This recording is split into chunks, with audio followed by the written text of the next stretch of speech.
Monster Hunter World has been one of the most anticipated games of 2018 and without a doubt the first real major release of this year. To get newcomers up to speed real quick, Monster Hunter has a pretty simple formula. You take on the role of a hunter, hunt down and trap monsters, get loot, and you keep going and repeat the formula. Simple on the surface, however, there is a ton of depth to the Monster Hunter games and they can keep you busy for a very long time. We're talking hundreds of hours. They've been a major fixture in Japan where they have mass popularity. Over here on the West, they're a little bit more niche of a franchise, but anticipation for the latest game, Monster Hunter World, has been incredibly high. And that's for a variety of reasons. This is the first Monster Hunter game that's on the current gen console, so visually it's on a whole new level. And the sheer scope of the game is staggering. Consider the fact that the previous Monster Hunter games have been relegated to various Nintendo platforms as well as handheld devices. Monster Hunter World is just at another level. So many have been excited for the game, we've been playing the beta, and now the game's official release is just a few hours away. Various video game outlets have submitted their reviews and we want to go over what they've been saying. If you want a more in-depth look, we'll leave a link to each review we mentioned in this video in the description box down below. This isn't a personal opinion, rather an objective overview on some of the reviews that have been submitted.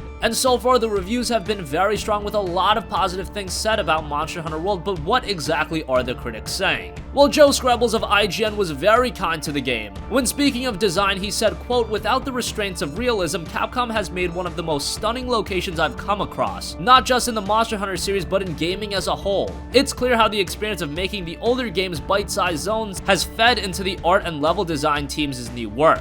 There's a gorgeous vista or change of scenery around every corner. Gameplay-wise, the game seems to have quite a bit of depth as well. As he also said, each of 14 weapon types makes combat feel like an entirely different game. From the grace and familiarity of a sword and shield to the explosive pummel of an ammo-switching bowgun to the downright oddity of the hunting horn, a massive hammer that plays stat-buffing tunes." He concluded by scoring the game a 9.5 out of 10, saying, "Bold and newly beautiful, Monster Hunter World demands to be played on its own terms and rewards you with an amazing RPG."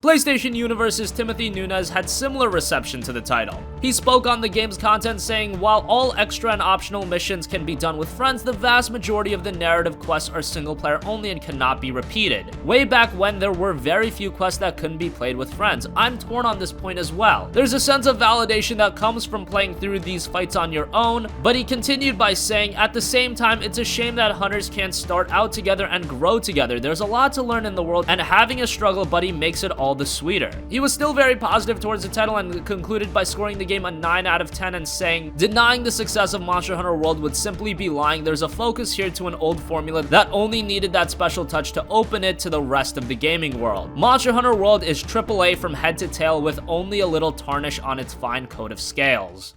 The key is to use the sword and shield combo to store energy and release its destructive force in axe mode.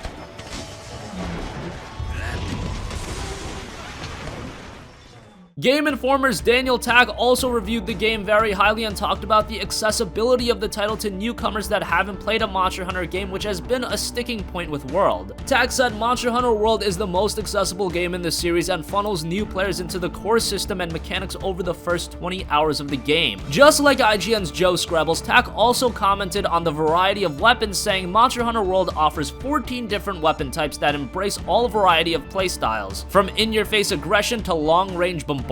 He continued by also proclaiming the ease of trying all of the weapons, saying catching up a new weapon to your current tier only takes a few battles, so it's easy to try out a new playstyle. This adds a good deal of longevity and entertainment to the overall experience. Tag concluded his review scoring the game a 9.5 out of 10 and saying Monster Hunter World is the best game in the series and a welcoming gateway for newcomers to get in on the tail chopping, rodeo riding, and titan slaying. I never want to play the series on handheld again after this. Might I ask, are you tracking the monster? It seems so easy. Follow the trail, find the truth.